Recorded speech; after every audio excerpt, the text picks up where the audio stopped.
about how it's going for the United States. China and Russia are sitting on the sidelines monitoring everything. They're in close touch with the government. They're providing satellite intelligence, which accounts for some of the tremendous successes, particularly in Israel and on our U.S. bases. All of our bases have been destroyed. Our harbor installations are destroyed. We're actually having to fall back on India and Indian ports, which are less than ideal. That's what the Navy says. And I think Iran, much to our disappointment, is faring very, very well. So they're wiping out our military installments in the Gulf, right?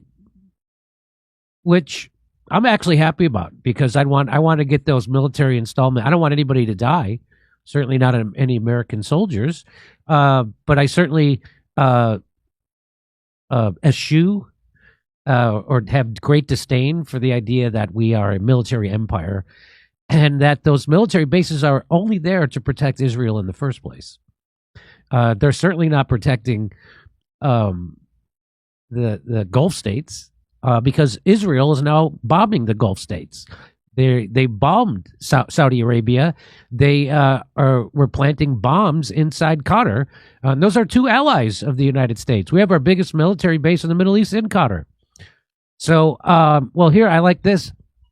Ann Vandersteel says, this can only lead to escalation or Trump calling Putin quietly to discuss how Putin will supply gas and oil to Europe. China can take the Middle East and Africa while the U.S. gets the Western Hemisphere. The protracted war in Ukraine has exhausted our missile supply. We are left with about 4,000 missiles, according to Douglas Macgregor, and Iran's stockpile is 450,000. Not good odds. Worst case scenario would be Israel realizing they are not going to be the dominant hegemonic power in the Middle East and launching tactical nukes against Iran, because they have what they call the Samson. It's not the Samson doctrine. It's the Samson something. And that means if it looks like Israel's going to lose a war, they'll take the rest of the world down with them and start launching nukes. It's the Samson option, and they'll start launching nukes. We know this is a real thing. They have this thing, just like they have the Hannibal Directive, where they kill their own people, and rather than let them be taken hostage. They have this thing called the Samson option, and that's what they're talking about there. And so it's only going to get worse. So here's another guy I follow. He has a different opinion. Let's listen to it.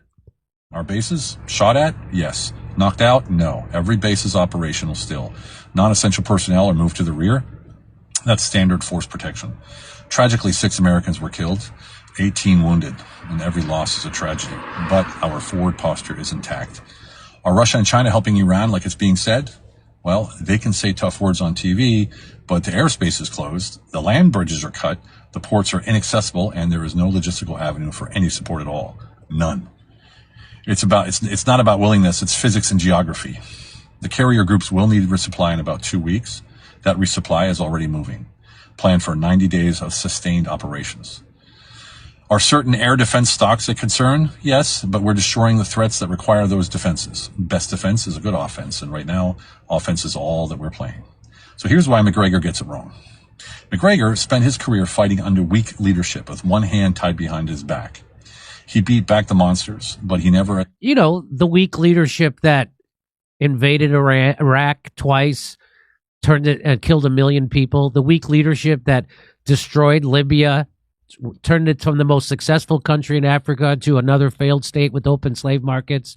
You know, like Obama did to Syria when we completely destroyed that country, split it up. Now it's being run by Al-Qaeda. You mean that kind of weak leadership? You mean the kind of weak leadership that poured hundreds of billions of dollars into a proxy war with Russia, a nuclear power? You mean that kind of weak leadership? How about the weak leadership that fully funded a complete genocide right in front of our face? You mean that kind of weak leadership? So you can tell I have a quibble with that piece of his analysis there. That seems like complete garbage. But here we go. Attack the nest. He's never seen what happens when the dog is off the leash. Every assessment he makes is filtered through restraint and resource constraints because that's all he's ever known. He's not dishonest. He's just limited by his experience. And under the current leadership, we're not managing the conflict. We're actually going to the source of it. His framework. The source of the conflict is in Israel. It's in Tel Aviv. That's the source of the conflict. The source of the conflict is not in Iran. Okay? Iran didn't strike us. Iran didn't attack Israel. Iran's never attacked us. This is ridiculous. But anyway, here we go. Doesn't account for that according to my intel. This is where I stand. I support the Iranian people. Okay, and by that I mean, just dropping bombs all over the place and slaughtering them, bombing schools, killing 180 schoolgirls between 7 and 12 years old, bombing their police stations, bombing their hospitals. I mean, like that kind of support for the Iranian people. So this is the kind of mentality I just don't understand. I don't understand. Like, this guy usually has good analysis, but obviously he's a neocon warhawk, and he wants to go destroy another country. Iraq wasn't enough. Libya wasn't enough. Yemen wasn't enough. Syria wasn't enough. Lebanon wasn't enough. Gaza wasn't enough. Now Iran. Now we need to do Iran. So I'm gonna say. So that's I just wanted to show you that. So that's the other look. It's stem cells. These are your body's built-in repair crew. But as we age, the system slows down, fewer cells, weaker signals, slower recovery. This is exactly what Qualia stem cell was created. Qualia stem cell is crafted with nature's most powerful healers, like sea buckthorn and royal jelly, so you're ready to take on what's next. And you only need to take it 4 days a month, preserving your body's regenerative capacity over time. So if you've ever felt like your body just doesn't bounce back like it used to, whether it's after a tough workout, getting sick, or just the wear and tear of life, this is for you. Qualia Stem Cell was designed to support your body's natural repair system, helping you heal, recover, and keep going strong. And right now, you can try it for up to 50% off at qualialife.com/door. And here's a bonus. Use the code DOOR for an additional 15% off your order. That's QUALIALIFE.com/door. Your body's built to repair itself. Qualia just helps it do that better. And a big thanks to Qualia for sponsoring this episode. I tend to go with General McGregor, or Colonel McGregor. One more time. China and Russia are sitting on the sidelines monitoring everything. They're in close touch with the government. They're providing satellite intelligence, which accounts for some of the tremendous successes, particularly in Israel and on our U.S. bases. All of our bases have been destroyed.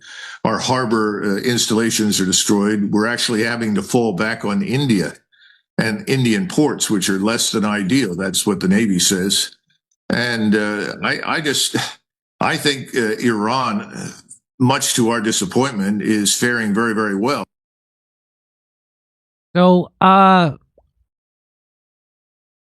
this is just going to get this whole idea that if we just get more militant and we get more aggressive and more bloodthirsty and more murderous and we slaughter more Iranians, that somehow that's going to lead to us liberating the Iranian people. The Iranian people don't want this. They're in the streets right now by the millions.